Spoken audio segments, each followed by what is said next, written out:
On behalf of the California Office of Emergency Services, welcome to our main headquarters here. It's for those of you who haven't been through, it's quite an impressive building.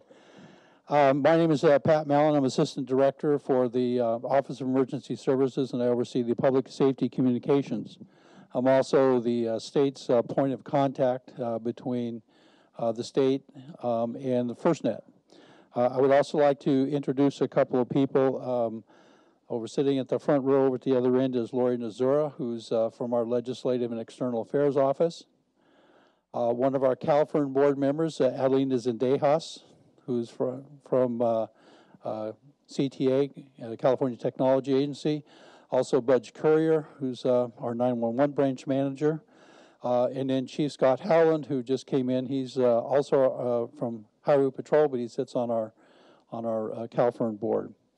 From FirstNet, we have Kevin Nida, who's our regional lead from the federal government, and we've got a number of people from AT&T.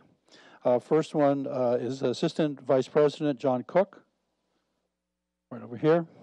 Assistant Vice President Ben Golenbeck, right there. Jeff Bryant, who's a regional director. Shane Harper, who's a regional manager. And then the people that really do the work, Scott Andrews and Barb Wynn. Today's, let's go on here. So the purpose of today's meeting is to share with you and gain an understanding of what FirstNet is and what it will do for our state. As well as to receive local public agency feedback on the draft state plan that was delivered to us on June 19th. So our agenda today is, we've already gone through the welcomes. That was really quick. We'll give you a FirstNet update that will be done by Kevin Nida from FirstNet, followed with a presentation on the Cal OES roles and what our responsibilities have been by Budge Courier. And then we'll jump off into a more lengthy conversation with AT&T. We'll share a little bit more about the specific state plan. And then we'd like to have a really robust discussion. We'd like to hear from our public safety constituents what their concerns are. We've already had one meeting on Monday down in the Fresno area. Some really valid points were brought up by public safety. And we'd like to clear up some of the misconceptions that you might have, and then again get some feedback into coverage, cost, and some of the more technical questions. So I know that during the presentation there might be questions that come up. Please raise your hand. We'll get a microphone to you so that you can come up with a voice that will be loud enough that everybody in the room can hear it. And then at the end, we'll have a real formal question and answer period for anything that might be lingering beyond that. Okay, so any questions at this point? Next item up. Okay. Yeah, I'll take this one. Great.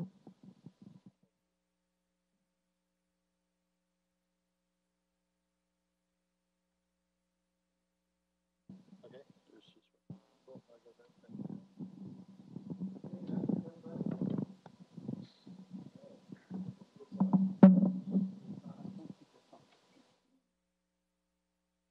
Is that on there? Here, okay, great.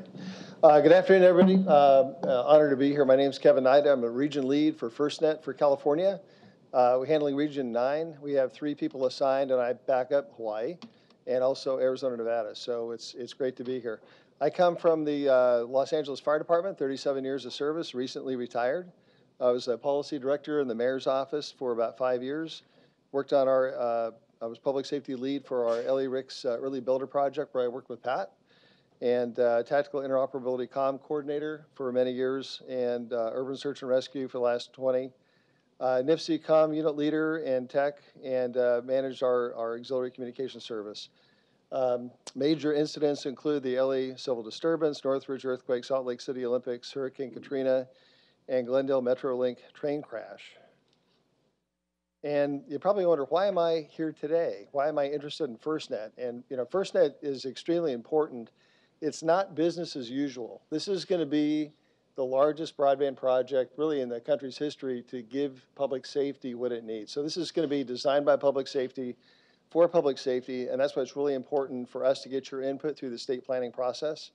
We know you're going to have a lot of questions. We're not going to answer them all today, but we want to get that thought process going, and so we can provide input back to Cal OES. My main job right now is to provide support to Cal OES to make sure they have from us what they need.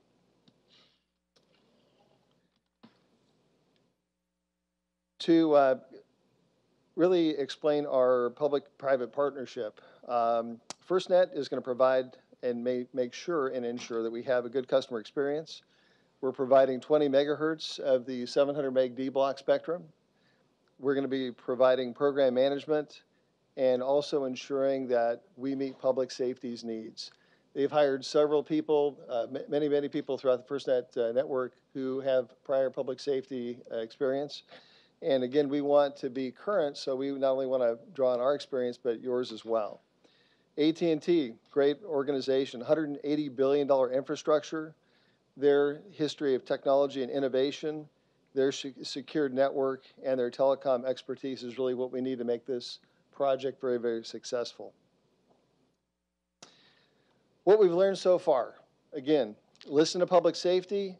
They know their business better than we do. So we're not going to tell you what we think. We've all been on the receiving end of people giving us things that we think we need or they thought we needed, when in fact they kind of missed it by a few marks. So we want to make sure that we're doing this correctly by getting the proper public safety input. We want to deliver fast time to market. So one of the advantages of going with AT&T was that by the end of the year, if we have opt-in, we'll have a working network that we'll continue to build on. So we're not starting a greenfield system where we have to build thousands of sites nationwide. We're starting with an existing very robust system, and we're going to make that better, bigger and better. Power of many. AT&T and FirstNet together can offer a superior solution. Focusing on priority, the first responders' access to the network is central to what we do. So after 9/11, after my experience at Katrina and all the other incidents, we know what we need. In the LMR world, we've had exclusive public safety spectrum for years. We haven't had that in the broadband arena, and now we're going to have that. Our economies of scale, making it standards-based and interoperable. You know, one of the big things with any system like this is maintenance, making sure it continues to be current. All of the software upgrades and all those things would be handled by AT&T as part of this process. And if we were doing that alone without a big partner, that would be a huge project. Public safety grade, FirstNet's end-to-end 99.99% network availability objective to deliver best-in-breed security and features. So making sure the network's up, making sure it's working, making sure it has the redundancies it needs. And Scott will be going into a little more depth on that in his part of the presentation. Probably the biggest thing is earning public safety's business, because FirstNet is optional. Once we get an opt-in, we still have to get adoption. And if it doesn't meet your needs, you're not going to adopt. We understand that. And so coverage, capacity, pricing, all those things that Scott's going to address, those are really key to the success for this whole project. So nobody has to use FirstNet. We need to compete and win every public safety entity's trust. So our key solution elements, coverage. So we want to reach 97+% of U.S. population. Big number. AT&T is going to bring to the game 40,000 Wi-Fi hotspots, and that's just going to get bigger. Leveraging satellite and deployable coverage for 99% geographic reach. You really can never get to 100, probably can't even get to 99.8. But by leveraging LTE, by leveraging Wi-Fi, by leveraging satellite, all these different things, we can get to 99%. In-building solutions, access to more than 6,000 existing AT&T in-building assets, including stadiums and transportation facilities. So all places that you could potentially have a large incident, big patient generator, we'll have the coverage already there, and then we'll continue to build on that. Deployables. This is a big deal, especially for the fire service, but anytime there's an outage or anytime there's an unplanned incident or a planned incident. Deployables for additional capacity and coverage. Hundreds of AT&T units for daily network maintenance. 72 deployables for FirstNet customer requests. customer deployable asset options. So that means if your city, county, region wanted to procure their own deployables to speed up a deployable need response time, that's a possibility. And again, AT&T would be able to provide that equipment and information to you. Service plans and procurement, competitive rate plans at or below existing commercial pricing. So obviously, if it costs more than what you're paying now, it's not going to do you much good. The goal is to get that pricing to a point where it's at or below where you are today, and purchase through a variety of contract vehicles. And those are being worked on as we speak, actually. So we want to make it easy. We will make it cost effective. Devices, and bring your own device. So we know there are a lot of agencies that already have devices they're going to want to bring over. We also know that there are a large number of volunteers in the state and throughout the country that are going to have their own devices. So we have plans to accommodate that. Any AT&T LTE device can be a FirstNet device. So obviously it needs authorization through the agency, but we want to make that as easy and effective as possible. There'll be a wide choices in regards to pricing. And again, you can use your personal device on FirstNet. Basic and future services. So it includes all the voice, data, and messaging features of the commercial networks, and a future roadmap for mission-critical services. So again, we're 3 months into a contract. There's a lot of planning, a lot of things that are going to go on, and really it's up to us as public safety and working with you to really think about what the future is going to bring. Priority preemption, probably one of the most important things, second to coverage. Priority preemption on band 14 and all the AT&T commercial LTE bands. So multiple priority levels within the agencies. That means you'll have local control over that.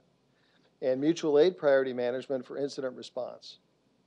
Cybersecurity, Security Operations Center for FirstNet.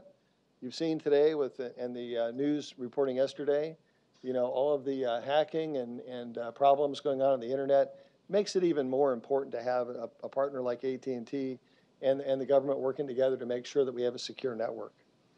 And we're going to be able to use AT&T's global cybersecurity assets. ICAM, another important system.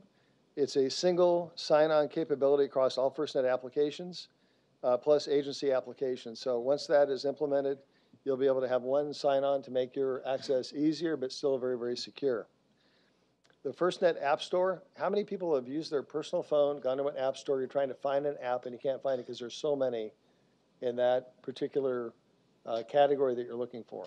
So what we want to do is not limit what you have, but we want to really be able to better categorize all the public safety apps so you can find them. We want to make sure they're vetted for security and safety, and we'll be doing that through our test labs in Boulder, Colorado, working with the developers and AT&T Security as well. Local control, big deal.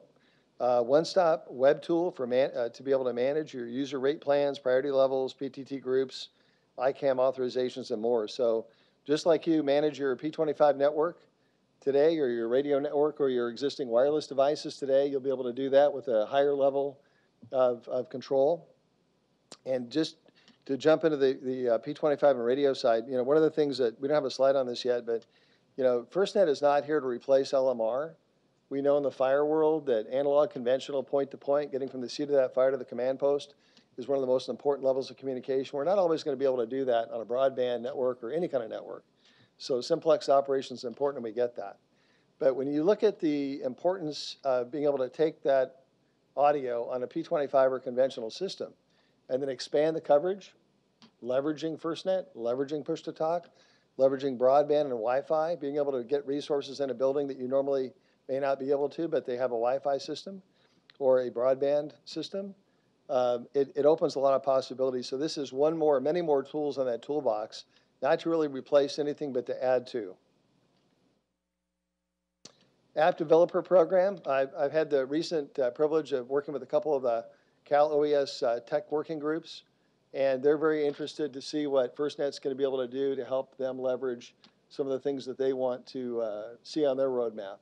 And so one of the goals is to actually be able to push broadband down to the wildland firefighter, be able to get connectivity in areas where we haven't before. On many of the incidents, they require portable LMR equipment to be taken out to provide voice coverage. And we hope to do the same thing with FirstNet. So working with the engineering staff, working with Cal OES, working with the ComTechs and the ComLs of those incidents, we want to be able to eventually be able to push broadband down to the firefighter level. So the app developer programs are really important, fostering innovation and interoperability in public safety mobile apps. People ask, well, what do I think? And it's like, you know what? Where do you start?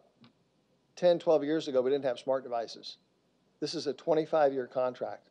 Where are we going to be in 25 years? Nobody really knows. It's a guess. But I can tell you the people that are in this room, and when all of us are fully retired and people are coming in behind us, they're going to really have the answers. And they're going to have a lot of great answers and great experience to continue to push this project forward for the next 25 years.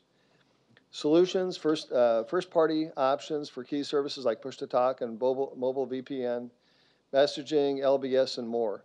And again, or bring your own apps. We've seen with the advent of app development, a lot of public safety professionals have developed apps because they have not only the application knowledge and the technical knowledge, but they have the operational knowledge. And that's what we really want to marry together, is how folks operate in the field, how those applications need to operate, and how it works best on this network. Training, public safety solution specialists to educate agencies on how to maximize their FirstNet services. And a lot of these things are being developed, but again, we want to hear from you on what you need rather than what we just want to give you. And support, and this is really important, a dedicated 24/7 by 365 FirstNet mobility customer care based in the U.S. So being able to provide on-scene customer care and 24/7, 365 is extremely important. This is not, they know we don't work 40 hours a week. This is a 24/7, 365 operation. We have to be able to support it the same way. So what is QPP and why does public safety need it? Obviously, quality of service establishes minimum, maximum service quality parameters. They're measurable. The priority gives users preferred access to network resources. The preemption can terminate or relocate lower priority users to provide primary users with access.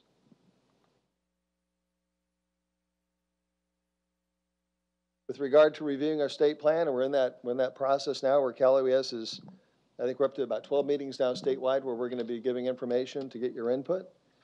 We have products and services, the FirstNet overview, network architecture, consultation and outreach, which has been occurring, coverage, which is a huge discussion to move that forward, because without coverage, you can't have adoption.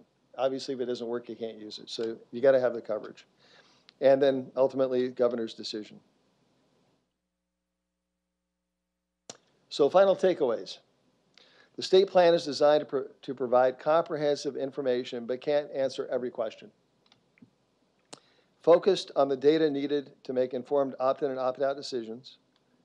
The SPOCs serve as a critical role in consolidation and prioritizing feedback. And consultation will be ongoing throughout the state plan delivery and beyond. We know the state of California is really big. We only have 45 days to get the initial input. We want to be able to get that and get that back in a plan to the governor, or plan to the state OES staff to be able to get to the governor. But this is an ongoing process. When the law was written 5 years ago, nobody really, actually reading it, there was a lot of foresight that went into it, but there are a lot of things that continue to change. And again, California being California with the demographics, the geography, all the things that create it to be the great state that it is, we've got to be flexible and continue to work with you. So AT&T is committed to work with you past that time period, as well as FirstNet. My whole job for the state of California is to be here to support you, to be the government oversight, to make sure that AT&T is delivering and able to deliver. And we continue to have great dialogue to make sure that as things change, we're able to get that information compiled into the plan and into future planning. And now I'll turn it over to Budge.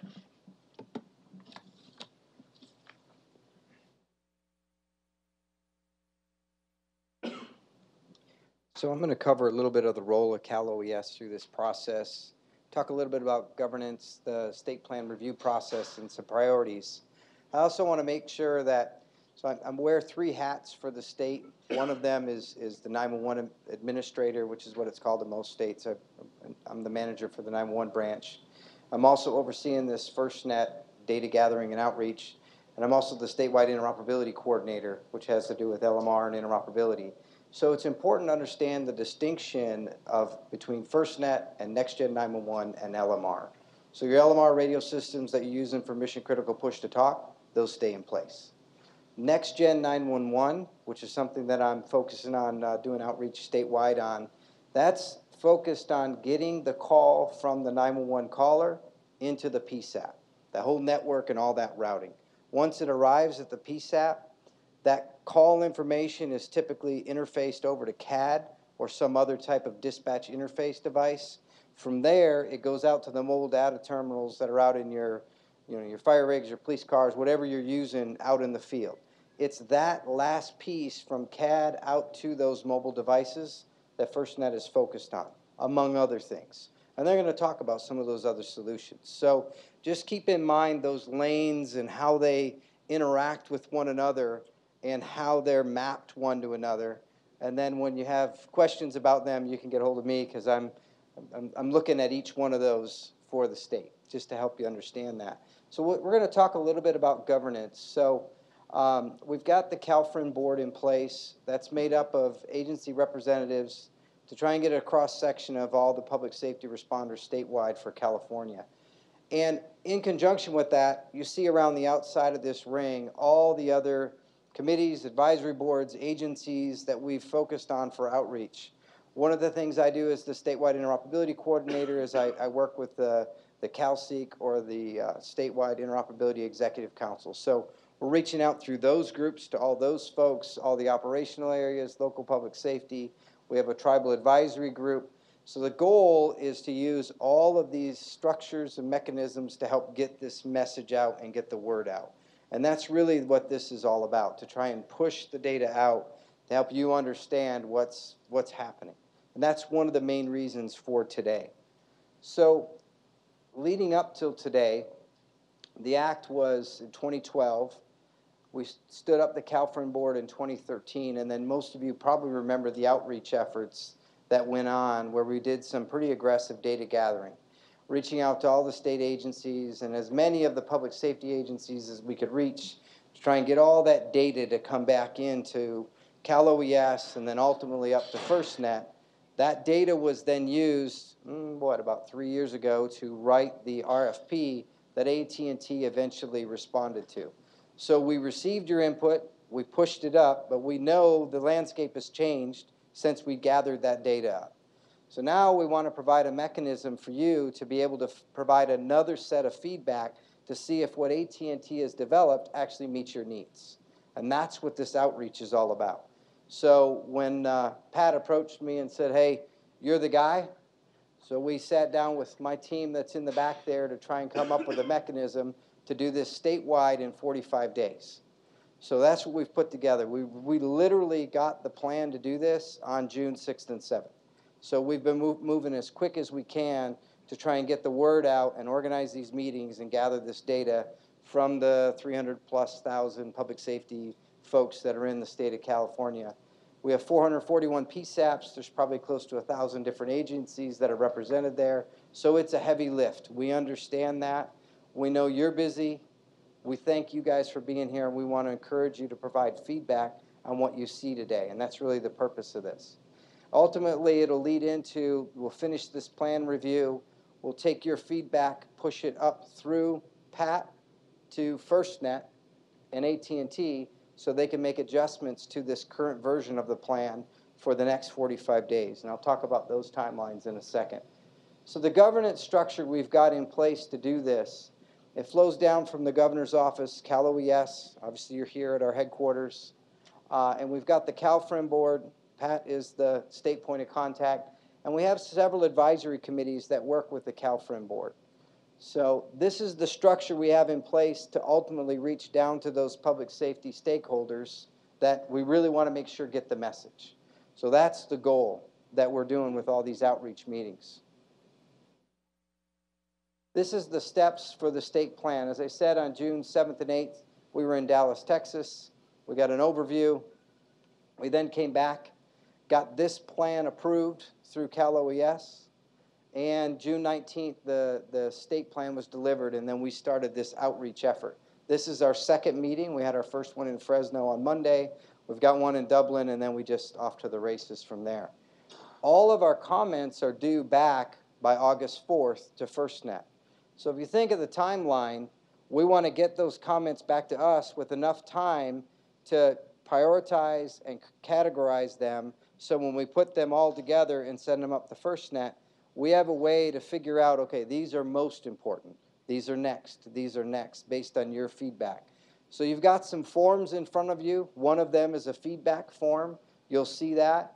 You can either fill that out today, or you can fill it out online, and we're going to, when we finish up the next steps, we're going to drive that home a little bit more on how you can get us the feedback that we need. And then what will happen next is they've got 45 days to make their updates. About mid-September, that plan will come back. We're going to lay it side by side with the feedback that we received, make sure the plan was addressed the major gaps that we saw, and then we'll do an analysis and put that before the governor.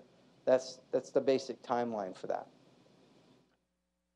When we did the first data gathering, we heard feedback on the priorities of what you said is important for a broadband plan for the state of California. This is the list that was given to us back then. I know this is difficult to read, so what we've done is we've taken these priorities and mapped them to the plan that was delivered to us in a variety of areas. And you see in your handout, you'll see some bubbles and priorities. That's going to be the next couple of slides. So we took those priorities and we grouped them together. One of those major groupings is coverage. We know that's important. Scott's going to talk a great deal about coverage and answer all your questions. These are some of the things that are associated with coverage. For some of you, there may be higher priorities on this chart than others, right? If you're an inland county, coastline coverage may not be that important to you. We understand that. So this is what we've come up with, and there may be some we haven't considered. So we want to hear that as well. Important areas related to coverage. The next group of priorities is network. So these are network performance priorities. These are things that you told us you wanted to see in the network, and we're going to make sure, as we're reviewing this state plan, that the plan addresses these things. So you see around the outside here, one of the things that's already been mentioned is the early builder integration. We know that's important for those that have already built a system. Things like that. So we'll be looking at your feedback on these priorities to help tell us which ones are most important. The next one, cost and services. So this is all the categories that have to do with the costs, the devices, the device management, and the services that will be available through FirstNet. Obviously, for me, being 911, PSAP data and CAD interface is very important. CLETs and critical data access, those are real high on my priority list. So I'm particularly looking at them. But there might be some other areas on here that are more important to you and your agency. So this is one of those other major categories that we've got grouped together. So we know there's a lot of information. We know you need a mechanism in order to provide that to us. You could do it manually today on those feedbacks you've got in front of us. We've also set up a website, firstnetandcalifornia.org. It's an interactive online. You fill in your name and a couple other things. You can select your top 3 priorities and start putting in some comments based on what you see in the plan or what you heard today. So that's available to you. It's up and active right now. We've actually already started receiving feedback through that tool. On that page also, we've linked some other important websites if you want additional information. And we're going to talk about them throughout the course of this afternoon as well. So with that little intro on kind of what I'm hoping you'll be listening for, you know, we're focused on opt-in, opt-out. You know, that's what role I know I'm focused on. You may be listening a little slightly different. You might be thinking, am I going to subscribe or not subscribe? That's fine. We both have different perspectives. Please provide feedback on both. Thinking about as you're going to subscribe or not subscribe and those details, we want to hear them. We also want to hear about opt-in, opt-out as you think more statewide. All of that feedback we want you to be thinking about as you listen to this presentation and what AT&T is going to show you on their plan as it exists today. So Scott's going to go over that, and I'll turn it over to him. I'll try this thing. Can everybody hear me with that right there? Okay. And then let me get the presentation queued up.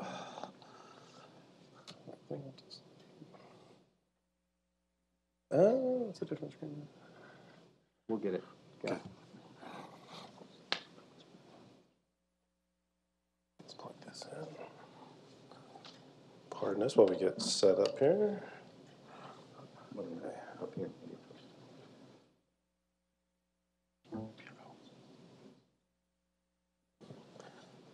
All right.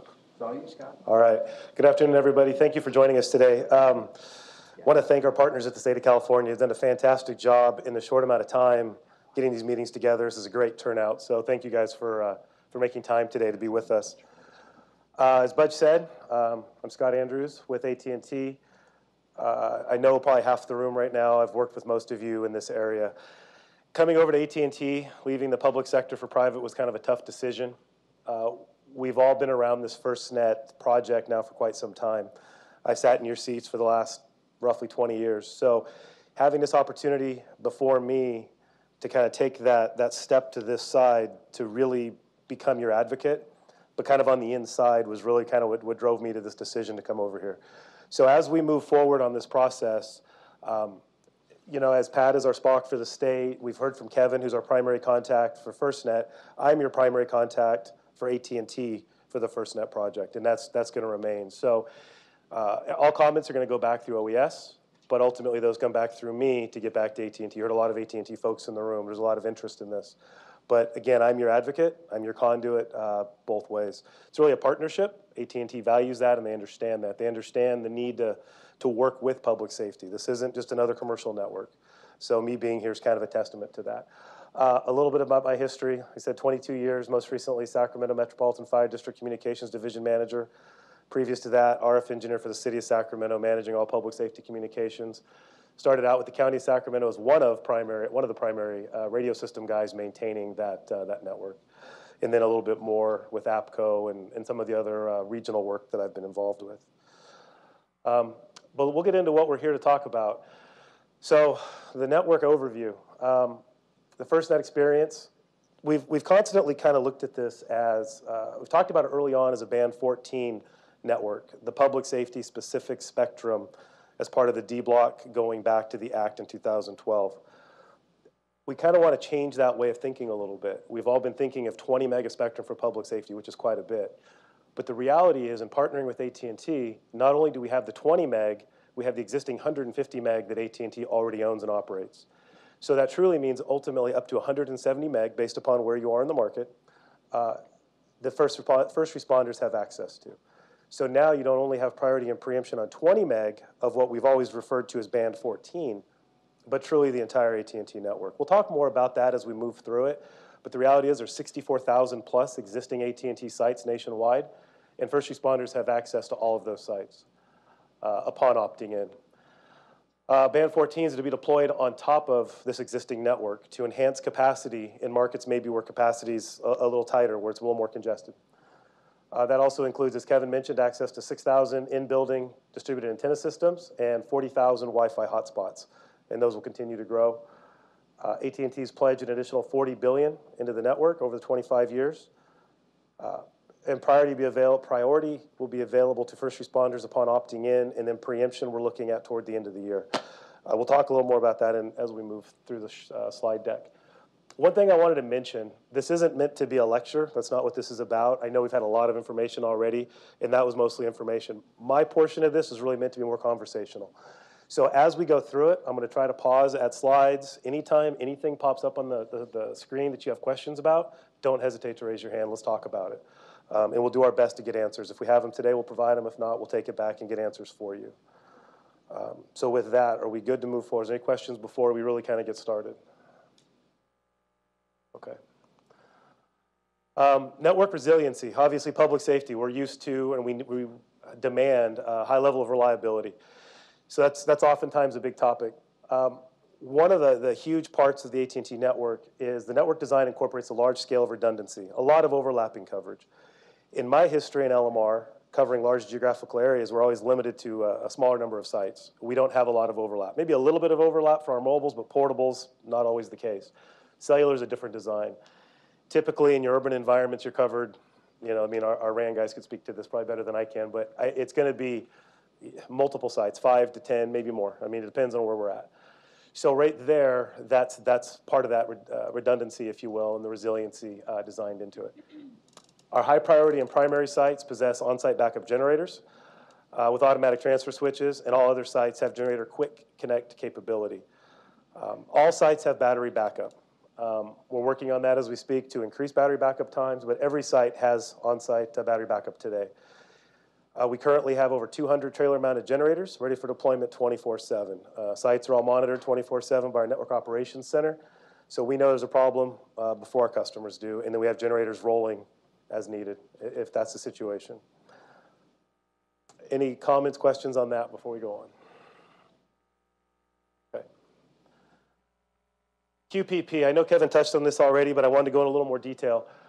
We're going to talk about QPP quite a bit. It's kind of an acronym. We all love acronyms in public safety. But with that, that's what it ultimately means. The Q, quality of service, establishes minimum, maximum service quality parameters. The first P is priority, gives users preferred access to network resources. And then we have preemption. That's the new one. That's the game changer that offers preemption to public safety over non-public safety users, which is what makes that 150 meg of AT&T spectrum so valuable. It gives us that fast lane. No matter what the situation is, public safety traffic will preempt non-public safety traffic. And that will, in fact, get to message through. Any questions on that? That's a big one for us. That's probably one of the key things that this network's delivering. User types, defining priority levels. We're going to talk a little more about these levels as we move through it, but I just want to define it and set the stage. So we have primary users, which is typically your fire, law enforcement, rescue, EMS, and emergency management. And these definitions come to us through the FirstNet legislation, by the way. Those roles are defined through the Act. Extended primary users are your hospitals, utilities, transportation, and public works type folks. There's also a provision for volunteers. We know volunteer fire obviously is a big entity in our area and across the country. So there's provisions set aside for that. Any comments on that? Questions? Yeah, that's another huge one to get the preemption to the folks that need it. So this kind of sets the stage for the evolution of wireless QoS. Pre-LTE, we had voice first. Data was added later. We see the old brick phone, remember back in those days.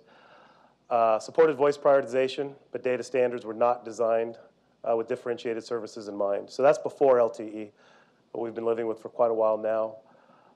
As we've transitioned to LTE, voice is an application over the packet switch network, which is kind of what we're working on right now. But we're moving more toward QoS and priority preemption capabilities were designed into the LTE. Well, actually, they're designed in from the beginning, and we're moving more into that as we speak. And we're introducing new capabilities, obviously, in the LTE. VoLTE is becoming a very key thing for us, voice over LTE. So just a little bit different way to deliver that voice. The network sees it as data, which is what provides that priority. Questions? We're good. Am I going too fast, or is this a good speed for everybody? Are we good? Right, sure, okay. QPP on band 14 and AT&T commercial bands. So this is another key component that this partnership brings. Again, going back to my public safety days, as we look forward toward FirstNet, I mean, we were always kind of planning on 5 to 10 years, 5 to 8 years before we would see beneficial use upon contract award. But with this partnership, it's not the case. There's no waiting necessary for band 14 to be available. You don't have to wait for band 14 to be built. Again, it's offered on the existing AT&T network. And as band 14 is built, you'll automatically get access to that band 14 as it's overlaid over the existing network. Again, with the partnership, it more than doubles. Clearly, we're going from 20 meg to 170 in certain markets. I mean, it's a lot of capacity that we're certainly not used to. This is another big component right here. Certified LTE devices that don't support band 14 become viable for FirstNet use. And breaking that down into basic terms, most folks in this room today probably don't have band 14 devices. Some of you may. There's some out there, but in large part, all of our iPhones, all the Apple devices aren't band 14 today, and most devices aren't. What this means is, as the states opt in, those devices can operate in the FirstNet environment. So an agency does not have to go out and buy all brand new devices to take advantage of the FirstNet offer as we move forward.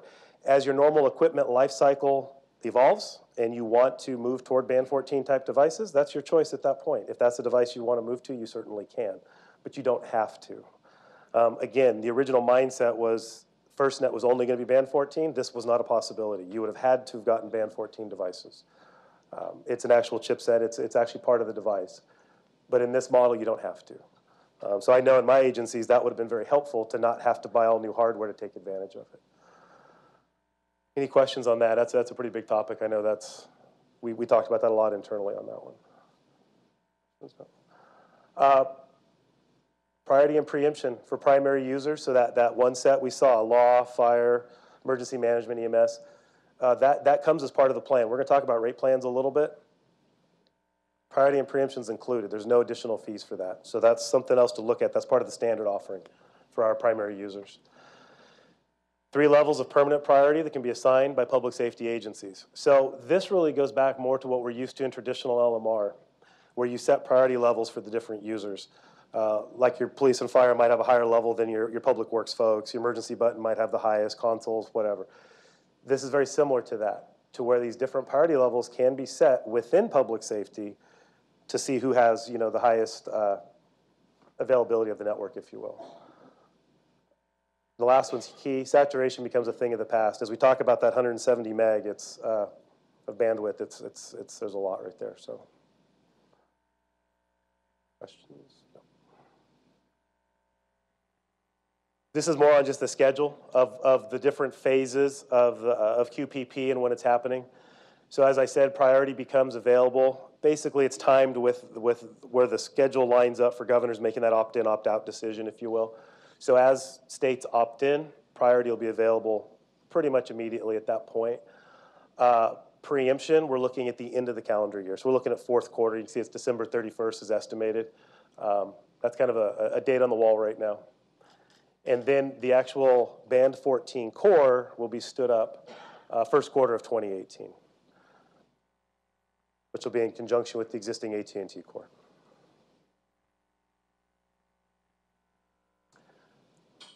Something else about the QPP is the local control aspect of it.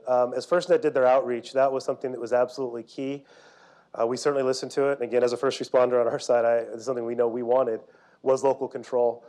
You don't want to call an 800 number every time you need something done. You need to be able to take care of it in your comm center 24/7, in your radio shop, however it is you manage it.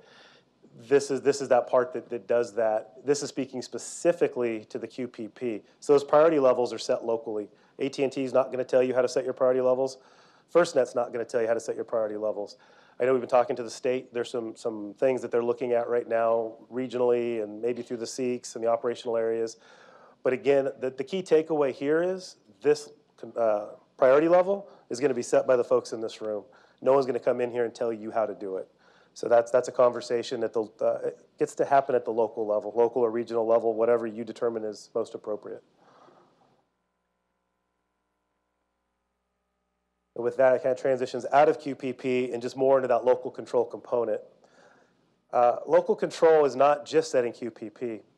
It gives the agency the ability, the top bullet's pretty impressive to me, the ability to monitor the network in real time. So this is very similar, again, to your LMR networks, the ability you have to monitor your network real time, kind of get a health and welfare status of it. You're going to get a tool very similar to what our network operations center sees and our RAN, radio access network folks see. These aren't really the colors, but I equate it to like a red, yellow, green. You're going to be able to take a look at a map. You're going to see the cell sites on a map, and you're going to see the condition of the sites. If the site's up and operating like it should, if there's a challenge, or if it's down for whatever reason. When you drill down beyond that level, you're going to get an estimated restoral time and whatever information that AT&T, through our network operations center, has input into this system. So you're going to see in real time the status of what's going on. It really helps with the situational awareness. That way you can see what's going on. We were having a conversation at lunch. We were talking about weather preparedness. Hurricanes, maybe not so much here, but severe weathers, you could see that coming through. And at an EOC, you could maybe monitor the network to make sure that the network is staying up the way it needs to during the situation. Part of that as well is when you drill down into it, if, for example, you had officers or units in a particular area and you noticed a degradation in coverage, you could drill down in there. And if you saw a couple sites that were down or a site and you didn't see any estimated restoral times, or for whatever reason, AT&T missed it. I mean, it could happen, right? If it happened, the user has the ability to create a ticket right there directly. So at that point, you can ultimately create a ticket, notifies AT&T, hey, we discovered this issue. We don't see any notes in there. Could you give us an update or just report the problem? It's not your responsibility to do it, but you have the ability to kind of take a little bit of control right there. Beyond that, there's another portal. It's not this screen. What we're seeing is that local control screen, which is very similar to what you'd see for that. But there's another interface which the user will have the ability to enable and disable devices yourself. Again, you don't have to call an 800 number. You're not calling somebody to enable 20 devices. If you know you have a cache of devices, or you have a state fair coming in and you want to turn up 100 devices to deploy those to the folks, you can do that yourself. And when it's over, you can go ahead and disable those as well and have that local control. These are secure sites, login credentials, varying levels of security. So again, one of these could reside at the PSAP, one could reside back at your office. Depends on who the staff is that you want to maintain each of these interfaces. Any questions on local control device management as we move on?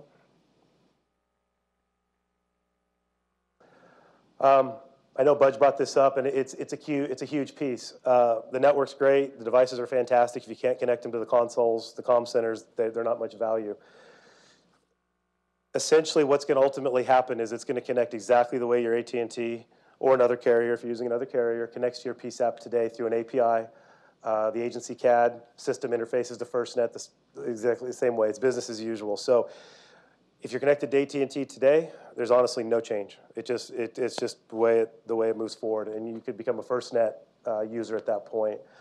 And as the Band 14 core gets stood up, AT&T, we're working on that transition as we speak, but it's going to be minimal impact to the user at this point. That's something that we're handling on our side.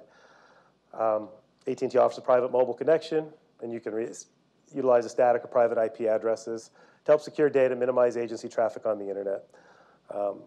NetMotion, I mean, all the various ways that everybody uses it today. A little more information. Actually, we get past this slide, we'll talk a little bit more about the security piece of it. But as far as the PSAP connection, it's very similar to what you're doing today. And again, AT&T provides that API to your CAD vendor to write that interface. And that's a big piece. Any questions or comments on that before I'm sure some PSAP folks in here, so. Okay. Security is obviously huge. We have to have a secure network. FirstNet's dedicated security team, operations, engineering, strategy, planning. As Kevin mentioned, US-based support, dedicated network core, end-to-end encryption, public safety entity network security, application security, again, back through the FirstNet application store, and then the management and oversight utilizing AT&T security, operations center staff. Security is designed to support mission of public safety. I guess that's kind of the through and through message here, is it's all about public safety. This next slide, so this was a big topic. We were in Fresno a couple days ago, and it was really brought up that if it's not CLETS approved, it's not going to be much use, which of course, that's absolutely true. So we kind of did some homework and came back with this information. So FirstNet will deliver a solution that will meet the criteria secure, open standards for FICAM, SICAM platforms, providing multiple layers of security, including physical, logical separation between security domains, FIPS 140-2 encryption, and more across the environment. When the FirstNet is the connection as a trusted IDP for CLETS, we can demonstrate the security of the FirstNet environment meets or exceeds the requirements established in the CLETS policies, practices, and procedures, and the FBI CJIS security policy. And again, all public safety entities will, with granted access, will still need to maintain their security requirements established by CLETS. That doesn't change on your side, including those requirements that are mandated by FBI CJIS security policy.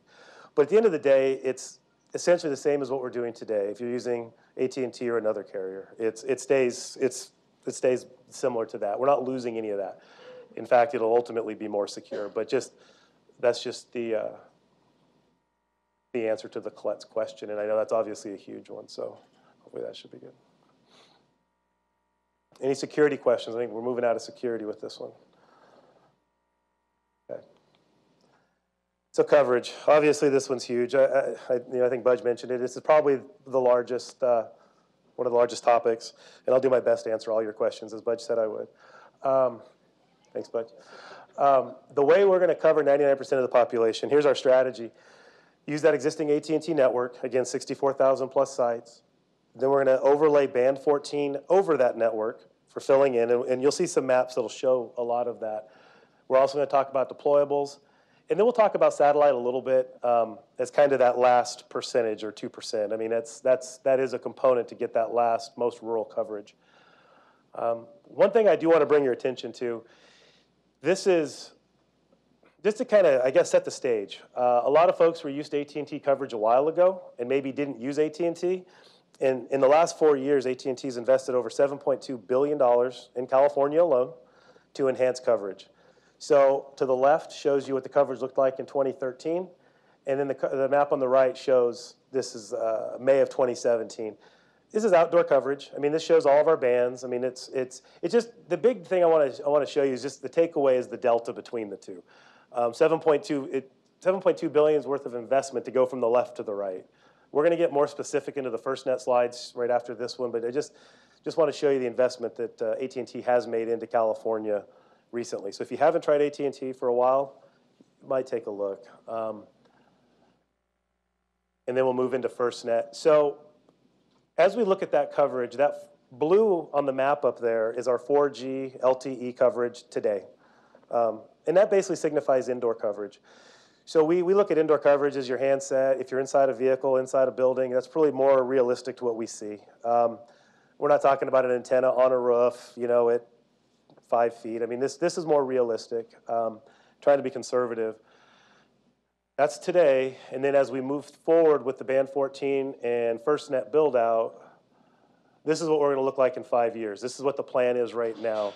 That dark blue represents Band 14. The lighter blue represents our LTE with preemption and priority. So before, and then in 5 years. In the state plan portal, it actually shows every 12 months, and there's more detail. Obviously, we could spend probably a full day on this if we had time, but to give you guys kind of a flyover of what we're looking at statewide. And then as we go to the next slide, this is more the Sacramento region. So that's today. We go up to Lake Tahoe and Reno in the top right, down into the bay, bottom left. Gives you a pretty good idea of what we're looking at. Pretty solid coverage. It could be better. Some of the areas that are white represent 3G today.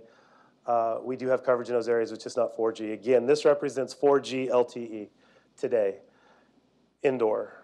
And then as we go 5 years, you can see what it's going to look like. And that's the plan with our nationwide RAN guys working with the local RAN teams. So, and again, that speaks to the FirstNet part of the plan. There's another part that's not shown on this map that AT&T it's a CAF2 is what it's called, Connected America Fund. It was a federal grant program to provide broadband to under and unserved areas. AT&T is working through that as well. We have 300 plus additional sites being built over the next several years. They're going to cover more of the rural areas. It's all focused on rural, which is not shown on this map. We're working to get those map layers also so we can provide a more complete picture. But just to understand that is also coming. And we're working with those folks to get that additional data to everybody. So any questions on coverage? You guys want to talk about this? We can spend a little bit of time here if there's any thoughts or... Sir.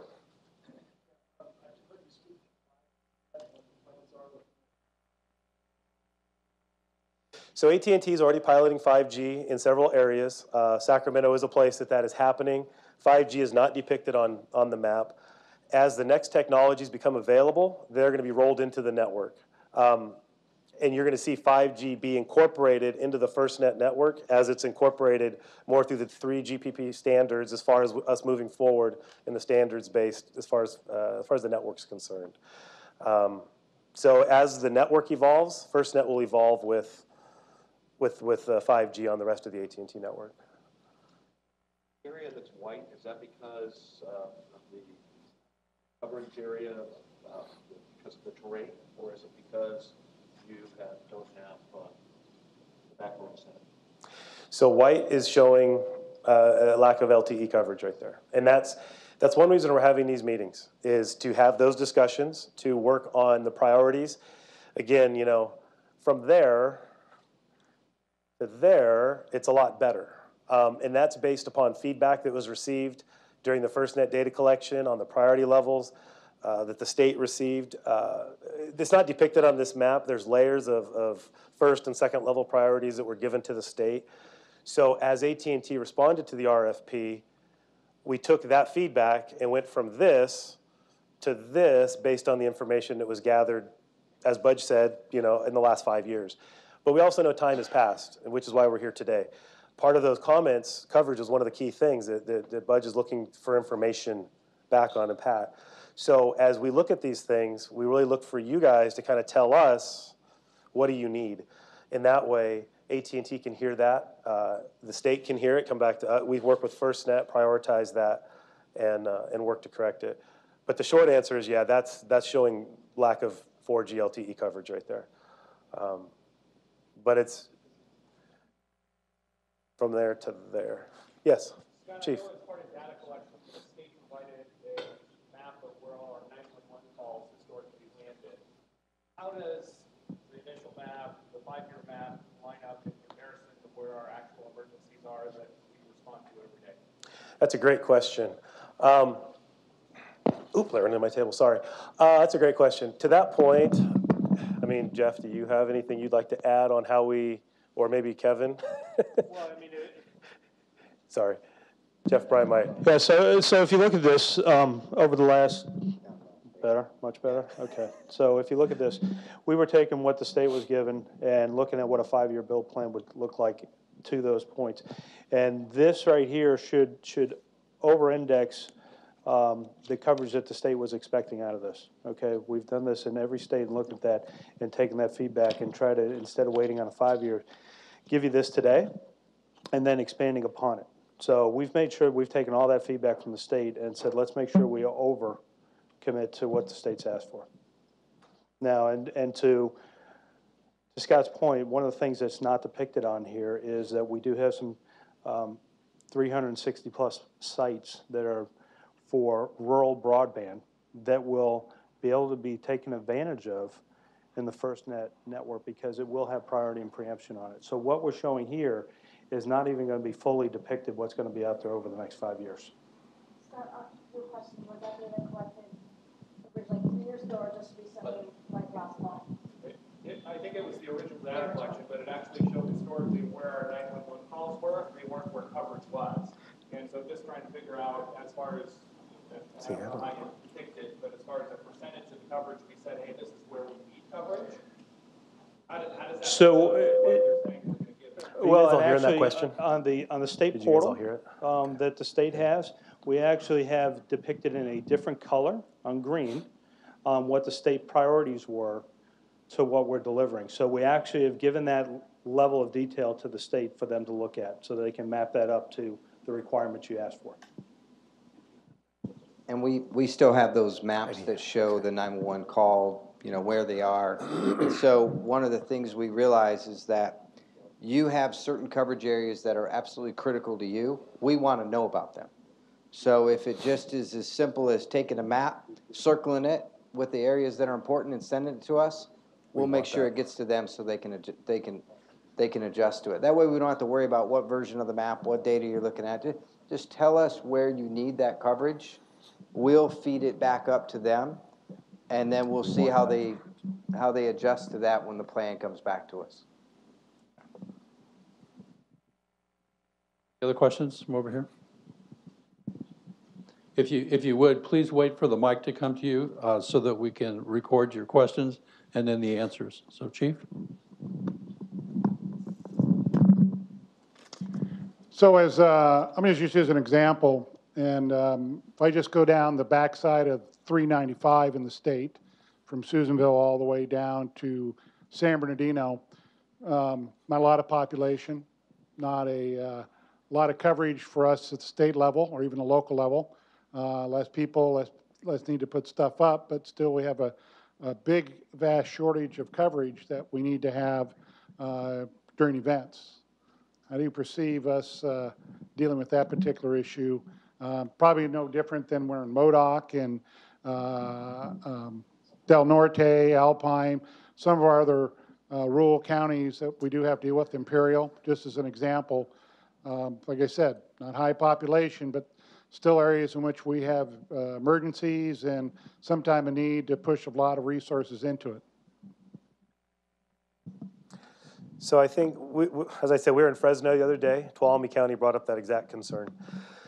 So our answer, one reason we're having these meetings here is we need to hear about those priority levels from the first responder community as far as where are they. I wish I could stand here and say that we're going to build 100 new sites in every one of those locations to give you 100% ubiquitous coverage. You know, we're going to do our best to provide the best coverage we can where it's needed the most. We're going to talk about deployables in a minute. That's part of the solution, and we have satellite options. Again, terrestrial coverage is where we want to be. This is not a 5-year, when we see 5 years, understand that that's not done completely. It's a 25-year contract, 25-year partnership.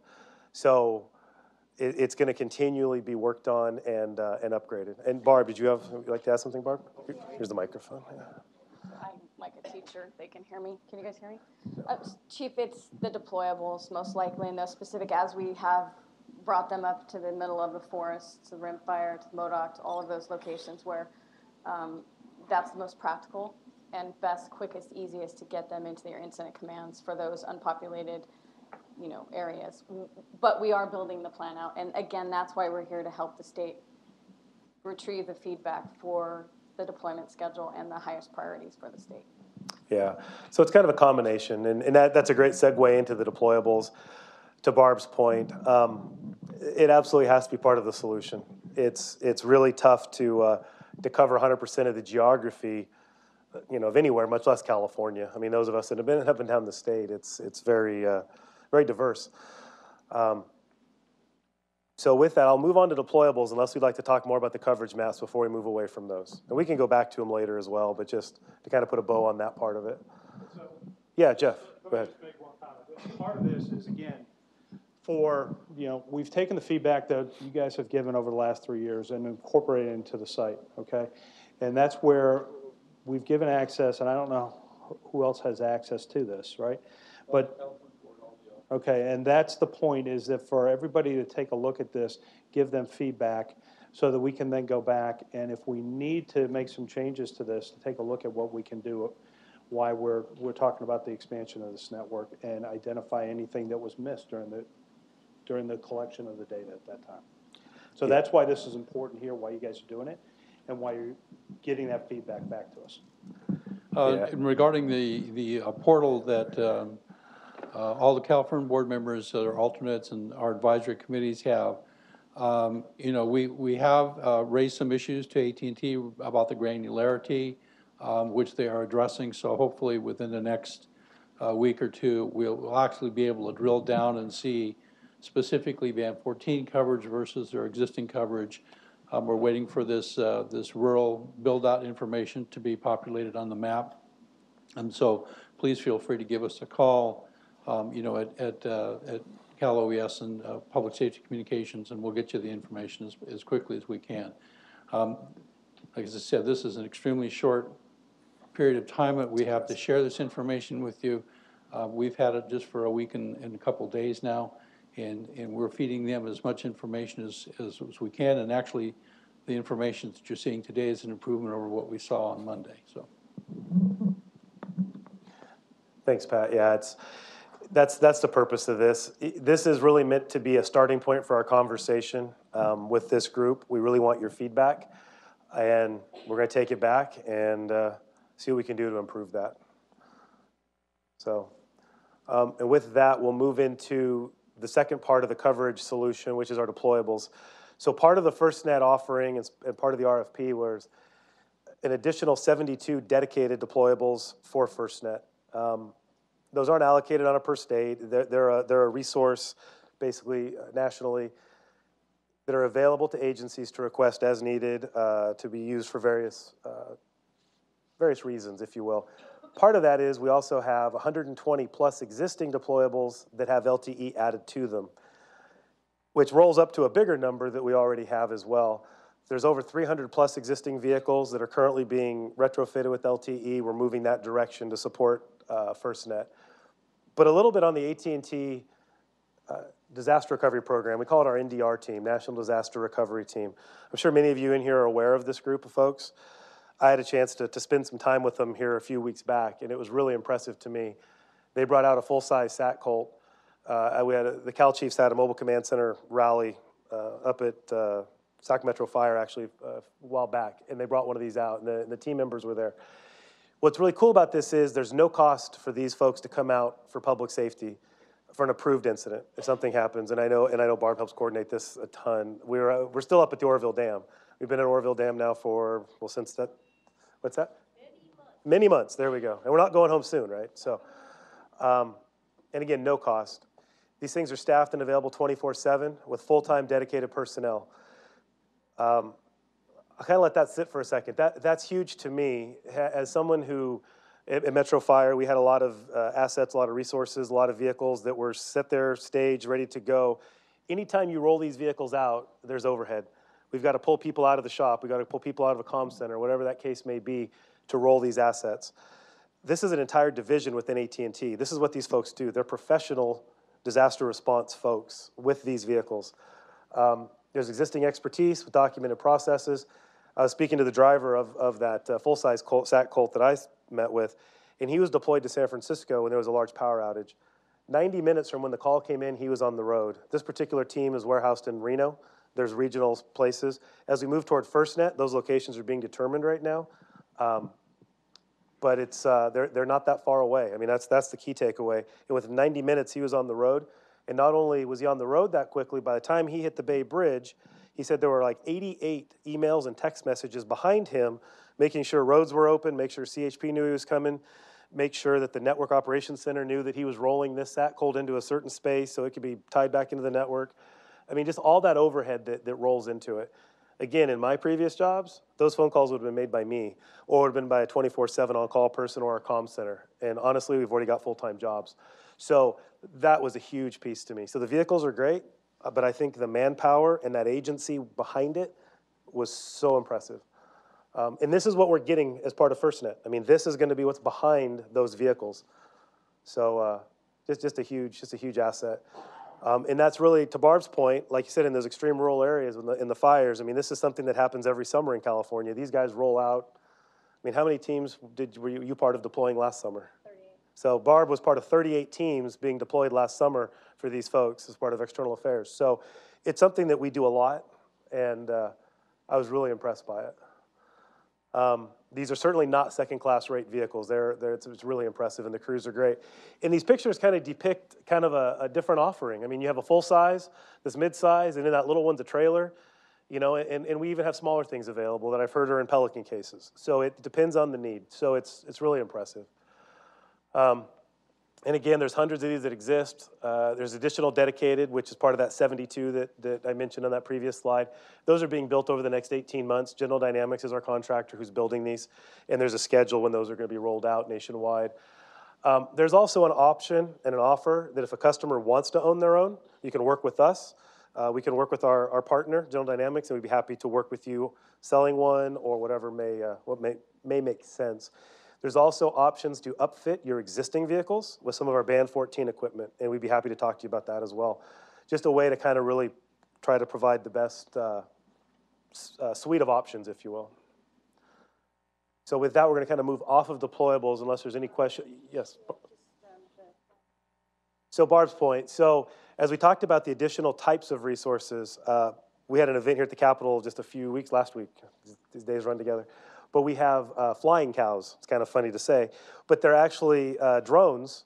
There's tethered, and then there's some that are not tethered. But basically, these things can show up to an incident. They can fly up to a couple hundred feet and provide RF coverage from that footprint. And they're testing them right now. We're not using them, but they're currently under test, and that's something we expect to be available in the not distant future, which is also going to really help the flexibility and options as we move forward. Was there anything else on that today? No? Okay. Yeah, thank you for bringing that up. You'd update our slide. very rugged area. How much coverage do they provide? That's been one of the problems that we've seen. Sure. The second is how much. Oh, sorry. Sorry. Yeah. In the Thanks, rural Pat. setting, or way out, we'll say the middle of the forest, you've got very steep topography. Absolutely. Coverage is very bad in those areas. So that's the first question: is how much can they provide? And secondly, is how much bandwidth are these able to provide back to the, let's call it the Internet of Things? So if we're having, as data usage is increasing dramatically, both on all emergency incidents, how big a pipeline can these provide? That's a great question. I don't have an answer on the amount of pipeline. As far as the RF cover, and I'll see if we can get an answer. If not now, we can get it back to you. The RF coverage footprint, absolutely, it's RF. So it depends on where the vehicle can park, what the terrain is like. I mean, how high a mast could ultimately be raised. I mean, Barb, you can maybe speak to, I mean, how many deployables would we put in a certain space depending upon coverage? I mean, do you want to?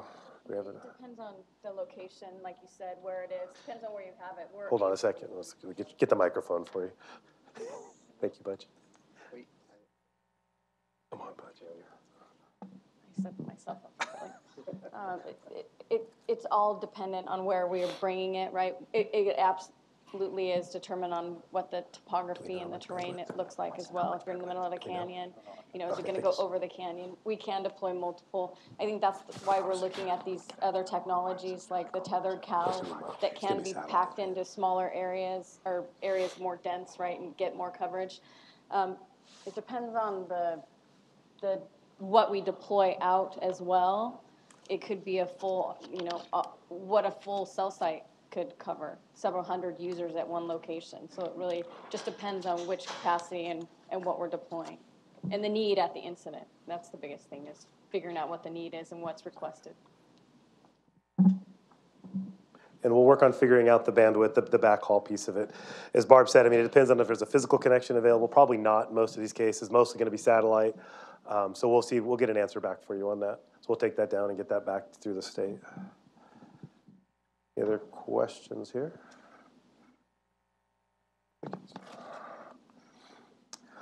Okay, so next to coverage, cost may be one of our most important topics. And for cost, Jeff, did you want to take us through cost? Yeah, see, I think. So on the cost part, we try to make it easy and just come up with some very simple plans.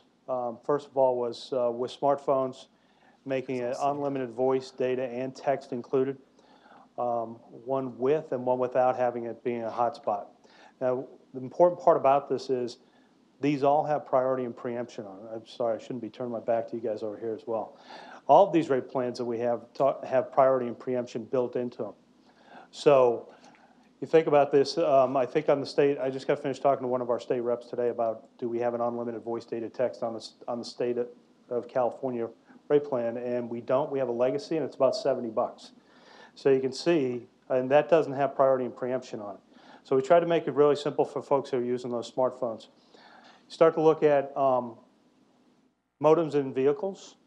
Again, $40. I think on the state plan today it's $37.99, but that does not have priority and preemption. These plans have priority and preemption on them. If you go to the next slide. Next slide, we talk about pool plans. Many departments use pool plans to help reduce their budgets on their spend for telecom. So we've made sure that we had pool plans in here. These pool plans already have voice and data included, as well as priority and preemption. So you can actually have, and there's two different slides in here, okay? One is, we have some devices today that are very rugged, band 14 type devices that you can't break. They have a warranty on them for over 3 years. And so we have some of those, if you bring your own device or you have devices that are outside of a 2-year contract, basically, we reduce the rate plans for you, okay? If you then need devices, right, on your state contract, there'll be devices out there today that may be there's a free phone or there is a iPhone that's $199. That's still a subsidized device. because those devices really, truly, if you go buy them, are about $800 a piece. You still get the contract price on the state contract, whether that phone is free or it's reduced, but then you go down to the next tier where it's there's an upcharge on it because we're still having those subsidized costs on those devices. So, but the great thing about this is you start to look at your data usage and how you do this today, and you can start to scale that bucket how you want to. We've got some examples, if you want to flip it over, that you can actually look at how do I take a big bucket and then share it amongst others to reduce your cost. So again, it's all about making sure that we've given you the devices, the ecosystem we talked about, everything that we have today, right, is available on this network when the state opts in. All these rate plans have priority and preemption built into them. So we're going to give you the opportunity to take advantage of unlimited data on a smartphone with tethering or not, modems as well, but also looking at those folks out in the field that you don't want to give them, you don't need all that amount of data because maybe you monitor what they're doing. And then you can tailor that down so that you can make sure that the department has the right amount of bucket, but also has the ability to be conscientious of your budgets. So again, we tried to make it really simple, but make sure we bring all the value of what FirstNet's bringing to you. Questions, comments? Nicole? Oh, hold on, but.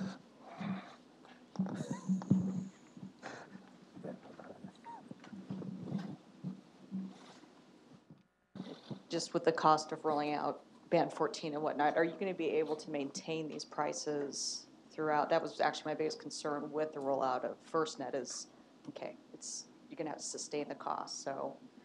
Yeah, and that's the value of what the private-public partnership brings, right, is the scale that we're able to bring. Where if you were looking at FirstNet going to roll out a Band 14 only network, then you're getting back into your Motorola Harris days of LMR radios, right, and having to get a Band 14 only device.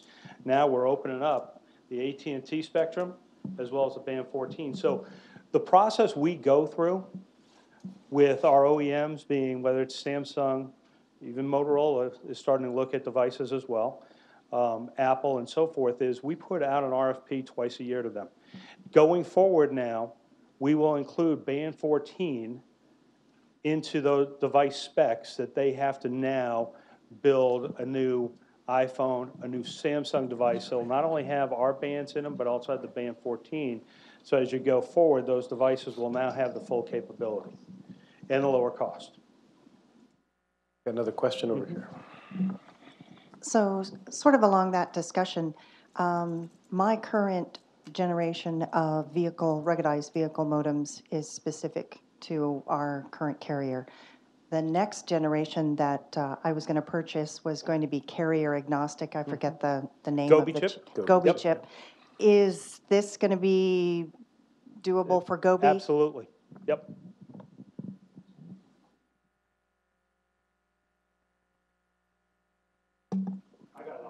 I know, I was going to, you don't do, Mike, I can do. The differentiation priorities we're talking about, is that going to be instead of wireless priority services that are available through GETS now? Yeah, so think about the WPS, wireless priority service, is a circuit switch. Correct. Okay, so if you think about that, I'm using up a channel and I'm tying it up. The only thing you're getting is queuing. Okay, Right. This is all data. Voice and data is all going down a pipe. So what I'm doing for priority, I'm putting you in front. Preemption, I'm kicking my kids off of YouTube.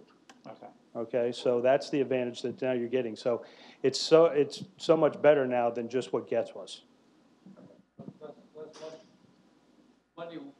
Monday we heard that the priority and preemption was on data only. Is that changed? But think about, well, that's what Scott talked about earlier.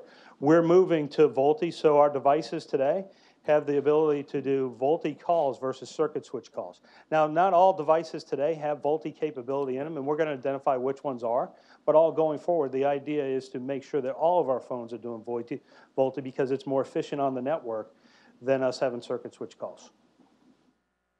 And VoLTE, voice over LTE, kind of like voice over IP, but in a cellular world.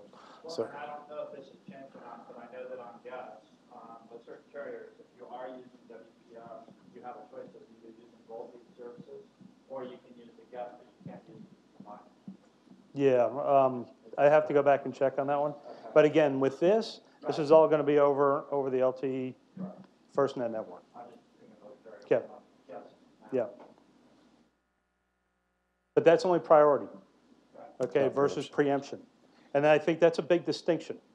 And so I'll tell you, Chicago Cubs, what they just won the World Series, been 105 years. We put PTT on the Chicago SWAT team.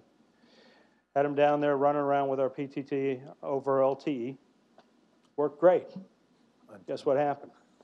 A whole bunch of people showed up outside of that stadium that aren't inside of the stadium, and they're streaming video and everything else. SWAT had nothing, okay?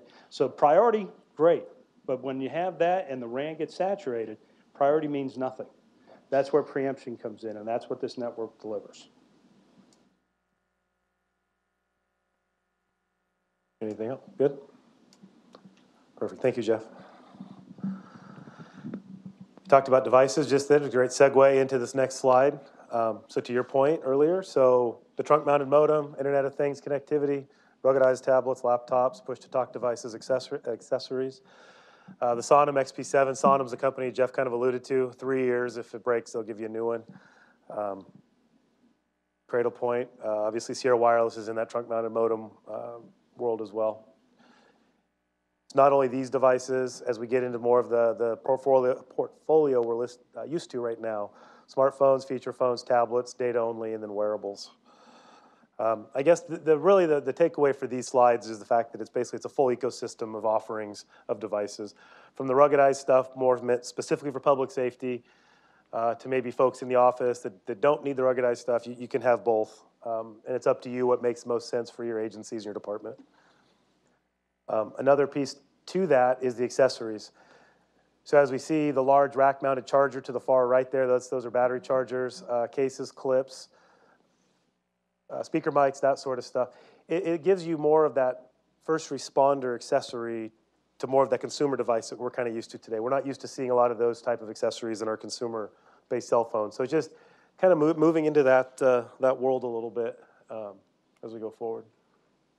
Any questions on devices? I know we already answered the first device about the Gobi chip, but anything else? Again, key takeaways. Provide a wide variety of devices, rich device portfolio. Public safety, continue to use existing compatible. So if you have an iPhone and you love it, you can continue to use it. Highly secure solutions using Internet of Things devices. And device certification program validates public safety devices are highly secure, which is something AT&T is going to work with in partnership with FirstNet out of Boulder, Colorado to certify devices. Internet of Things. Obviously something we're all working more toward these days, wireless surveillance, remote sensors, trackers, asset tracking, gunshot detection, shot spotter. I mean, we're all familiar with that these days. Facial recognition, interagency collaboration, integration of data and video, and then non-invasive body scanning for contraband. So just kind of gives you an idea of things that are out there. I know we've all seen a lot of presentations and a lot of options we can use the network for as we move forward. Kevin touched on this as well, the FirstNet app ecosystem. This is something that AT&T is absolutely devoted to, working on supporting developers with an app developer console, app developer websites and portals to really, again, smartphones and devices are fantastic, but without applications, they don't do a whole lot. So again, until we really are dedicated to establishing a strong offering of applications that'll really make a difference for public safety. And to Kevin's point, you spend any time on the Play Store or iTunes, there's 100 apps for anything you want to do. This is really meant to kind of deconflict some of that and really work on standardizing apps to enhance interoperability and to create a positive ecosystem of applications that really make a difference. And we transition to our last slide, which just kind of gives you the option for future information. The FirstNet.com website in the middle left, that's a public site that everybody has access to. It gives you a lot of information about the network, about AT&T, about the offer. FirstNet.gov gives you a lot of background on it. The developer portal we spoke of earlier, and then there's the secure sites, ultimately the public safety homepage, which is your local control. The state plan portal, which those of you that have access to it, you can go in there and get the information that kind of supports this presentation today. And then we talked about the app developer console in the App Store. That's really it for my presentation, and I'm happy to take any questions on anything we talked about or anything we didn't talk about. Yeah, we got this over here. Wait for a moment. On deployables, Yes. since we're in a process now of looking at Cal OES's deployables and how we're going to upgrade them for future, and we're looking at a 5-year plan, how do we make sure that our deployables are compatible with the efforts that you guys have going forward? Who should we be working with to make sure that happens? So my short answer is going to be work with Pat's office, work with Budge and those folks as we move through this process. Okay. And then they will continue to keep us involved, and we can work directly with them to support you. Oh, we got a question here real quick, and then we'll go over there. Go ahead. Yeah, just on the outreach piece, we dispatch for 42 fire and EMS agencies in Sonoma County. Heavy lift. A lot of them rural, a lot of public, but a lot of private as well. So my question about the outreach is what's happening to outreach to our private providers, particularly ground EMS, helicopter EMS, very large footprint of those folks here in California. They certainly need to be included in these conversations, and I've been to a few FirstNet discussions and a lot of government people in this room, but I don't rarely see a lot of private representation. So, and I don't know who's on your advisory committees or if there's some private agencies on the advisory committees, but that would probably... I can answer that one. I just recently gave a presentation to the EMS Commission, and I passed out all these flyers to everyone in attendance, and I sent it out to the director of EMSA to get the word out through them. So if there's someone we missed, let us know. But I've already sent it out through all those channels. And then, of course, as they're integrated into the CalSeek planning areas, they get it through that too. So we're trying to reach, those are the areas I've gone so far. If you know of another organization, get a hold of me and I'll get the data to them too. So we definitely want to reach them. Sure, and then just a comment on the coverage map. Just got to do it because rural Sonoma County along the coastline up into Mendocino is a big white spot on the map. So we get a lot of coastal incidents out there. So I know it's a project in the making, but got to point it out. So. Well, no, you need to be here and be vocal. I mean, let Budge know, and that data will be captured. And as we prioritize, yeah, that's impressive. Yeah, thank you. I think there was a question over here. There we go. Hold on.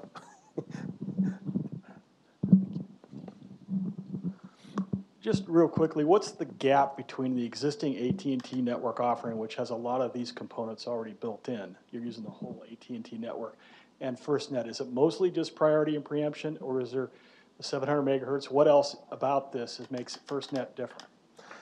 So I think the key difference is, that's a good question. Yeah, the preemption is probably the largest thing as we sit here today to talk about it. But enhanced coverage, that's going to be big as band 14 gets built out on top of what's there today. As we looked at the coverage maps, there's a lot of places on those maps that were showing basically 2G or 3G, which is now going to become LTE band 14 coverage, which is going to really help fill in a lot of the gaps and continue to fill in more. The 24/7 support is a new piece. Stateside support, that's huge. The ruggedized devices. I don't know, Jeff, Shane, do you guys have anything else you want to add on top of that? What am I missing? Yeah, so it's 24/7 support. Local control. Just for public safety. The ability to actually see into my network and see what this is and be able to open up tickets. As well as obviously we're working with all the app developers out there as well. And then again, this is about your network, right? And making sure that we give public safety what they've been asking for. And although the 16 pillars that you saw there are all very, very important, making sure that we can support your efforts. The ability for you guys to have deployables when you guys need them, right? These are yours. Those 72 are yours. They're not ours. We're going to maintain them for free. We're going to deploy them for free. And there's no charge for you guys to do. This is something, again, that no other carrier has stepped up to do and allow folks to look at public safety in a different light than a commercial user out there, right? So this is, you got to remember, this is a 25-year commitment we put out there, right? So what we put out here today and the coverage and the support and the deployables is just going to continue to grow over the next 25 years in this partnership. It's not about us just saying, here's what it is. We look at the 16 pillars of everything we just talked about was the feedback that you guys have given FirstNet. And it's just going to continue to grow over the next 25 years. We're on the hook. And Kevin and his team is the one that, is listening to you guys and making sure that we deliver. So as the technology changes, somebody brought up 5G. Do you think that we're going to be at 5G 10 years from now, 15 years from now? No, it's going to be, 6 or 7. And that's on us to make sure that we keep you guys at the forefront of technology. Where in the past, you guys would then have to go back to your constituents and say, hey, Motorola, we're at the end of life of my radio network, and I need another, San Francisco going $80 million, right? To do the same thing it used to do, push to talk one-to-many. Right? We see this technology is going to change, and we're here to support you in that mission for the next 25 years. And to Jeff's point, it's not about opting in, it's about adoption. So at the end of the day, it's up to you if you buy the service or not. If we don't earn the business, we don't earn the business. So we have to provide a product that makes you want to earn, wants to take advantage of our services. So that's part of it. Opting in isn't the end, it's just the beginning at that point. I think Kevin had a comment. We have another question back here, too. Yeah, Kevin Knight at FirstNet. I just wanted to comment on the, one thing we hadn't really talked about much was the test lab. FirstNet has spent millions and will continue to spend money on development of our test lab to listen to first responders and push manufacturers to develop new products. Really, every product that we have on the public safety side has some input from us, but not really all the input that we need. Okay, so we tell people what we want, we kind of get sort of what we wanted or what we asked for, but not really what we asked for. And so what we wanted to be able to do at FirstNet is to drive that, also through the apps. In my previous position, one of the projects I had involved an app. And the app didn't work right because where we were trying to use it in the brush and wildland areas, we were on the edge of coverage. And that's where firefighters usually work. Either the edge of coverage inside a building, in a basement, or edge of coverage in the wildland. And so one of the things the developer didn't understand was that it had to be heavy in memory on the device, very low on the throughput capability. Caused them to have to do a lot of rewrites. So this is the kind of stuff that, we're going to develop some standards, some requirements. We're also going to be working with NIST to make sure that a lot of the fire suppression and fire service apps, as well as law enforcement apps, are specific and work. So that's the kind of thing, we want to push it to another level. But I think the test lab is an area where, and again, we're kind of limited on time, so we can't get too deep into it. But, it's really your imagination, your needs, and in the future. As far as the deployables go, one of the things I'm looking forward to is working with the RAND team to look at the history of some fires that we've had in the state, look at the LMR deployment that we've used through NIFC, and then come up with some standards or some expectations of how many LTE deployables do I need for each narrowband FM or VHF repeater do we put up? Is it 1-to-1 or 2-to-1, 3-to-1? And then, working with the ComLs and ComTs, do we get some leverage as far as additional support on those fires? So can we co-locate a VHF or UHF repeater along with an LTE site and then be able to leverage that generator, that support? Because that's one of the things that sometimes logistically kind of lacks in some of these incidents, especially when you have a whole bunch of fires. So, I kind of have a vision, this is kind of off the chart a little bit, but you look at Cal OES, the state of California has the best master mutual aid system anywhere in the country. And when I was in the fire service, people would call and they'd ask all these questions. I go, look, if you look at Cal OES and you look at how the state of California handles mutual aid, if you scale that to your state or you scale that to your county, you'll have a winning blueprint. And so I see deployables and all sorts of other assets, going through Cal OES, the same processes we have today. Can you handle it locally? Yes or no? If you can't, it goes to your area or region and up through the chain of command. So these are all the things that have to get worked out, but they're all futuristic. They're all going to make, hopefully, our jobs better, safer, and really ultimately be able to provide a better product, public safety product, to the citizens of California. We have one here, too. So. Okay, go ahead, John. We'll go John and then. Yeah. Well, Scott, can you go over how preemption works in a disaster situation, like say a school shooting, and parents are showing up trying to contact their kids? So it's a good question. So basically, the way preemption would work is you're going to have your static preemption levels. So however, we already have those predetermined levels with law enforcement, whoever the other first responders may be. During an incident such as that, a COML may have access to that control. I mean, it depends on where the control is going to lie ultimately as we decide that at a state level, or the state decides that. An opportunity would be at your comm center level. They could ultimately go through there and dynamically change it. If for some reason that static priority level wasn't appropriate at the time, the COML could help make the call, whoever's running ICS. At the immediate onset, you're going to kind of fall back to that predetermined those priority levels. But as that incident becomes maybe more static, that's when I think that dynamic control could be available.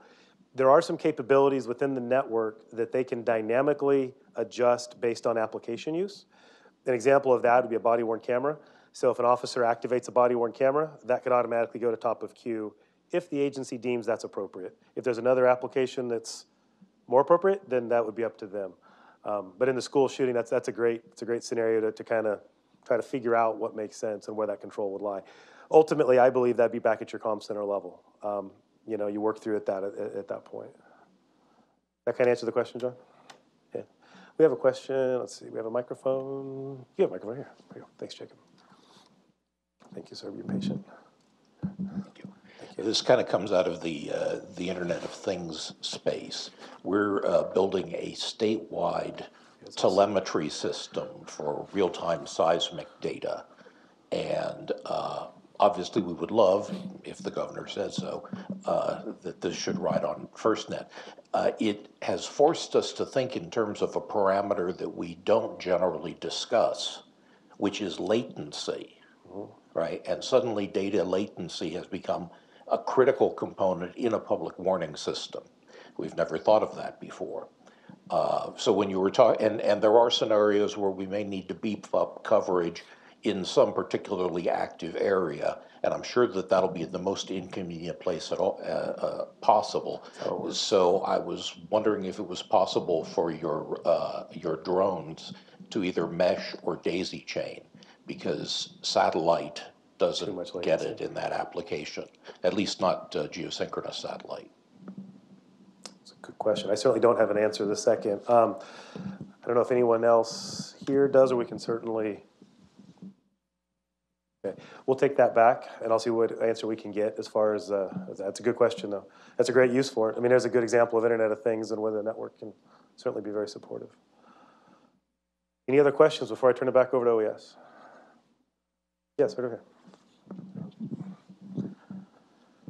Come back up here so you guys aren't turning around backwards. I know one of the enabling technologies for the future of 5G is small cell. And small cell bases, its whole basis for it is to be able to get high-speed communications in a tighter area. And as we move forward with newer technologies, 5G, 6G, 7G, the consumer drive for higher bandwidth is going to be more and more and more. So in my mind, there's a little bit of a contention here for big sites that maybe can carry slower signal longer distance and provide maybe more universal coverage, and then these smaller cell sites that will be less coverage but higher speed. As we move forward, I know that you guys are saying there's 64,000 AT&T sites that you're going to overlay this FirstNet on top of. What is the vision? Is AT&T going to go small cell and start overlaying this on top of that as well? Yeah, I think that's the plan right now. I mean, I'm certainly not the RAN engineer. We have one, but I think it's going to be part of that. I mean, I think everything you mentioned, there's kind of an answer to all of that. I think it's going to be kind of a combination of all of the above. I know that's one option. The band 14 does offer us a 700 meg, a little lower frequency. Out in the rural areas, that's something that's been discussed. Again, it goes back to RAN engineering. That's going to be up to them to decide what's best to integrate all of that. But the small cell is absolutely part of our deployment strategy. All right. So is that it? Yeah. Up over here, Chief. More of a comment than a question, but I just wanted to follow on the question that came from Sonoma. I thought was really good from the standpoint of how do we get the word out? Because I want to say thank you to the AT&T team for actually having dialogue with us here in California And we as first responders need to tell two friends that they need to take a look and figure it out, because when you look at the Sonoma coast and say, okay, where are the spots that every weekend do we all work together to pluck someone off a cliff? And we need coverage because we're doing it every weekend. And then where are those spots that every 4 years we have a big fire that a deployable would work just fine? But if we don't tell them what's missing, they won't know. And we have a great opportunity right now to provide the feedback to say, hey, here's version 1. Version 2 needs to add these things that aren't there. And I think we need to make sure we've done a really good job talking to our partners, because you probably have noticed the same thing I've noticed, is there's a few of us engaged in FirstNet and a few folks that aren't paying attention. And I'm pretty sure those that aren't paying attention are going to yell loudly later on saying, hey, my coverage isn't here, and it's not there because they didn't ask for it. And so I think we all need to work together. I know Pat and the OES team is doing a great job trying to get the information out. We all got a flyer. Send it to all your friends, whether it's public, private, any emergency responders that you work with, so everybody has the opportunity to weigh in, so that we don't miss that spot that we're working together every weekend, where we really, really, really need the coverage to show up on that 5-year plan.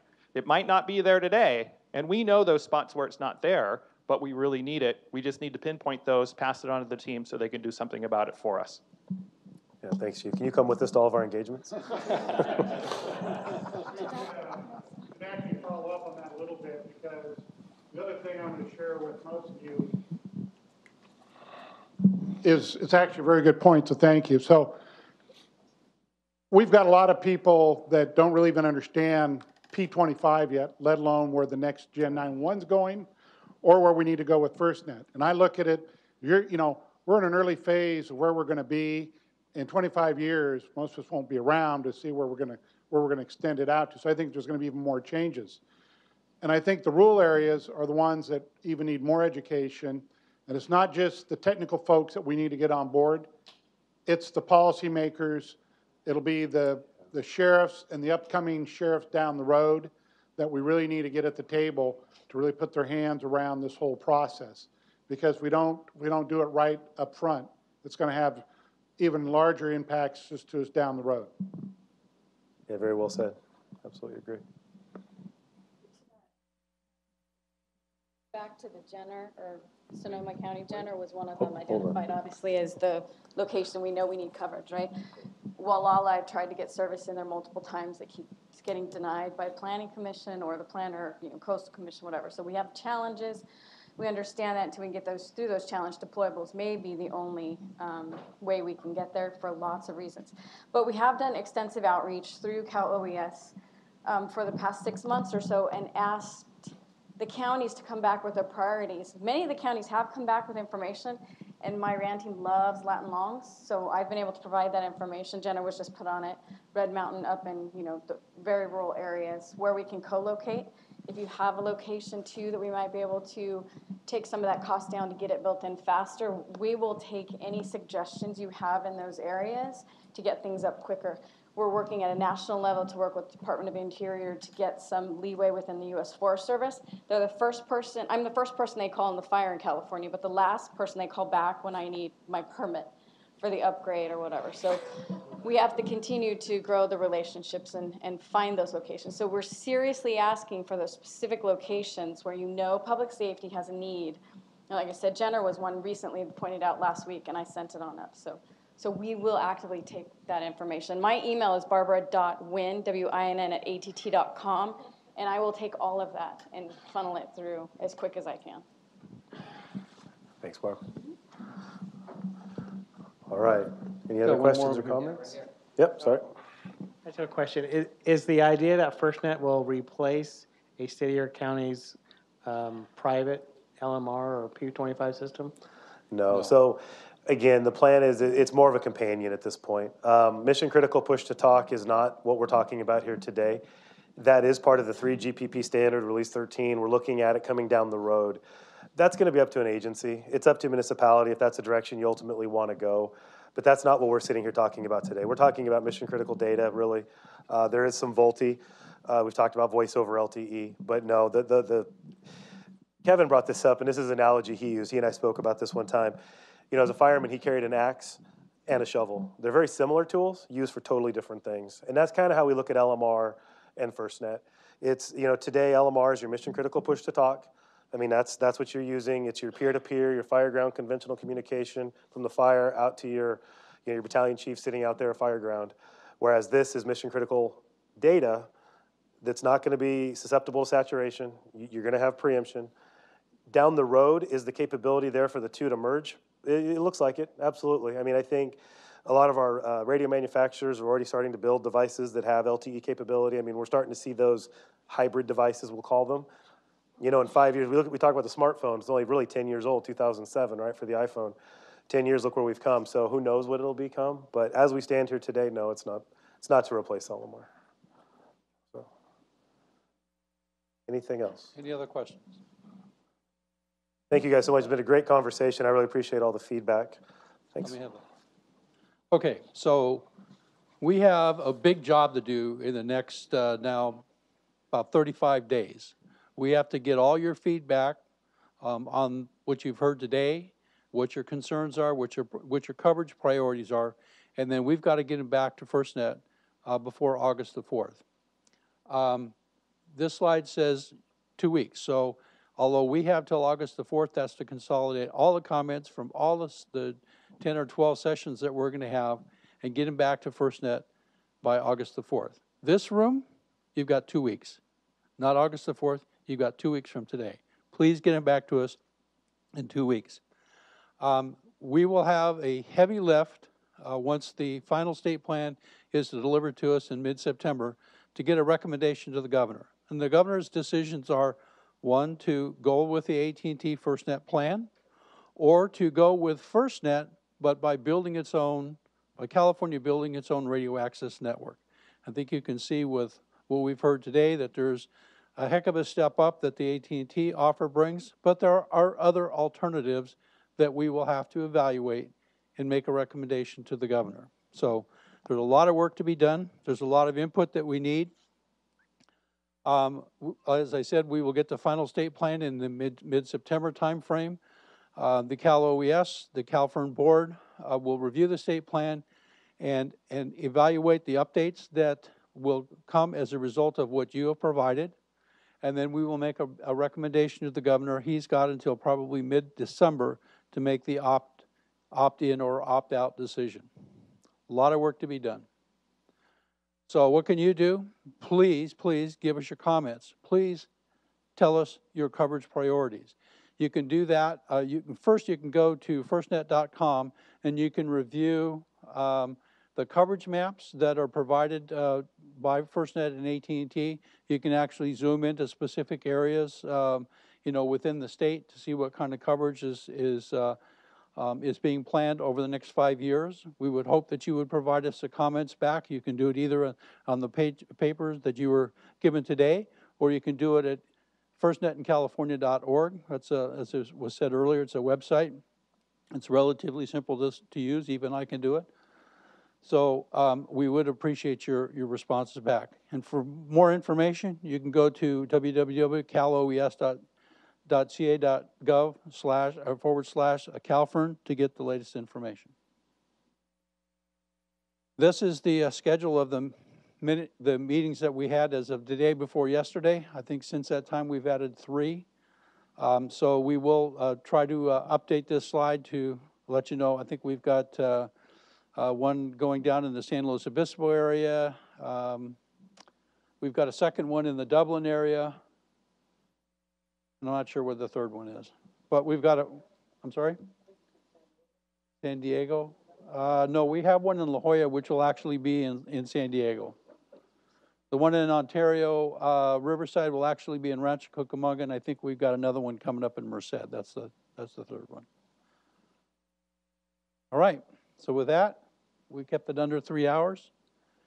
Thank you all very much.